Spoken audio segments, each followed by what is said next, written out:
Oi, gente, tudo bem? Sejam bem-vindos ao 8º episódio da série Mães Reais.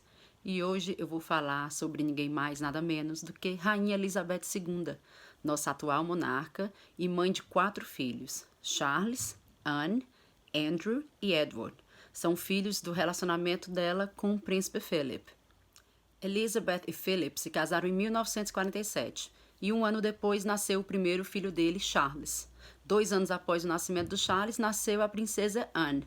E para vocês terem uma ideia, nessa época ela ainda não era rainha, mas ela já estava sendo treinada para assumir essa função que chegaria um dia.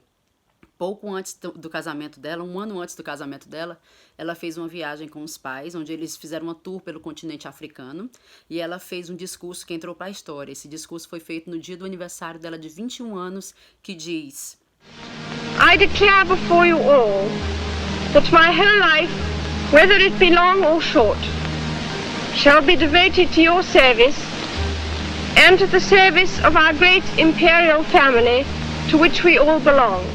Traduzindo livremente, o discurso diz algo como: declaro a todos vocês que toda a minha vida, seja ela curta ou longa, será dedicada ao seu serviço e ao serviço da família imperial a qual todos pertencemos. E ela vem fazendo isso há quase 70 anos, gente. Vem cumprindo com esse compromisso que ela fez quando ela tinha apenas 21 anos. Poucos anos após essa viagem e após esse discurso, o pai dela, o rei George VI, morre e ela ascende ao trono aos 25, quase 26 anos. O Charles, que era o filho mais velho dela, tinha apenas 3 anos de idade. E como rainha, ela tinha uma série de viagens, de eventos, uma série de funções que ela precisava cumprir. E logo após a coroação dela, ela precisou fazer uma viagem com duração de 6 meses. Era uma viagem que incluía países como Nova Zelândia, Austrália, Jamaica, Uganda, uma viagem bem longa e bem cansativa. Então ela decidiu não levar os filhos para essa viagem, deixou os filhos aos cuidados dos funcionários, então passou aí 6 meses separados, o que para ela não era uma coisa de outro mundo, porque ela tinha sido criada dessa forma pelos pais dela. Outra coisa que ela herdou também da criação dos pais dela, no caso da mãe dela, foi a amamentação. A Rainha Elizabeth amamentou todos os seus 4 filhos, que foi uma coisa que ela também foi amamentada pela mãe. Tendo um trabalho desses, é de se esperar que ela ficasse bem ausente da família. Charles já deu declarações que toda a infância dele, quem ensinou ele a brincar, quem dava os castigos dele, quem viu os primeiros passos dele, não foram os pais dele, e sim os funcionários do palácio. E mesmo quando eles estavam em casa, eles não eram pais muito presentes. Passavam apenas algumas horas com os filhos, normalmente depois do jantar ou logo depois do almoço. E a maioria dos relatos, principalmente do Charles, é de que ela não era uma mãe muito presente, não era uma mãe muito amorosa. Inclusive, tem relatos que ele foi mandado para estudar fora, na Escócia, num colégio que era de período integral, e algumas vezes ele ficou doente e ela jamais foi visitá-lo, ela mandava só cartas para saber como ele estava. Mas essa imagem da mãe fria e não muito amorosa é uma imagem mais do Charles e que os outros irmãos não necessariamente concordam. E eu acredito que isso é por conta da relação dela com Charles especificamente. A gente sabe que o filho mais velho geralmente é mais complicado, tem uma relação mais complicada, até porque todo filho mais velho é meio que cobaia da maternidade da mãe. É a primeira experiência que a mãe está tendo com um filho, então é mais passível de erros, as mães são mais passíveis de erro com os filhos mais velhos. E no caso do Charles ainda tem um atenuante de que ele é o herdeiro ao trono, então deposita-se muito mais expectativas e muito mais esperanças em cima do Charles do que de qualquer outro filho.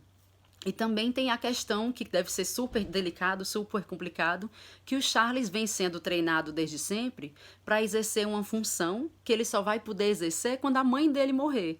Então eu acho que isso deve gerar uma dinâmica meio complicada entre os dois. Anne, a segunda filha, já deu declarações dizendo que não faz o menor sentido essa imagem da mãe, que não tem nada, nenhuma evidência que sugira que a mãe dela não tenha sido amorosa. Inclusive, eles têm uma relação bem bacana, mãe e filha.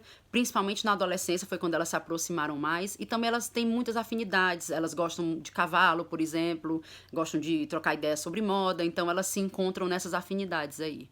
E aí, mais de 10 anos após o nascimento do Charles, a Rainha Elizabeth dá à luz ao terceiro filho, o príncipe Andrew. E o relacionamento, a atitude dela em relação à maternidade foi completamente diferente. Para vocês terem uma ideia, ela decidiu tirar 18 meses de licença para poder se dedicar ao filho. Inclusive dizem que o príncipe Andrew é o xodó, é o favorito da Rainha Elizabeth. E eu acho que assim, você tem que levar em consideração também a idade dela, ela já tinha mais de 30 anos, ela já estava há mais de 8 anos no trono, então já estava bem estabelecida no emprego, e eu acho que ela, no emprego, na função, e eu acho que ela pôde relaxar mais e se dedicar mais à maternidade dessa vez. E por final, em 1964, ela dá à luz ao príncipe Edward, que é o caçula da família. E eles têm uma relação bem próxima, acho que dos filhos da rainha, atualmente é o que tem uma relação mais próxima com ela, passando vários finais de semana, até hoje, junto com a mãe. Então eu acredito que a Elizabeth não é a primeira mãe da história que tem relacionamentos diferentes com cada um dos filhos dela. Eu acho natural que ela tenha evoluído na maternidade, que ela tenha cometido mais erros com o primeiro filho dela, com os primeiros filhos, e que ela tenha evoluído e aperfeiçoado a maternidade com o passar dos anos. Mas não acredito também que isso seja falta de amor, no caso da relação dela com Charles. Inclusive, Charles já deu várias declarações que admira bastante a mãe dela e que tem ela como um exemplo. Então é isso, gente. Eu espero que vocês tenham gostado do nosso 8º episódio sobre as mães reais, hoje com a nossa rainha Elizabeth II. E deixem sugestões aí nos comentários de quem que vocês querem ver ainda nesse quadro, viu? Obrigada!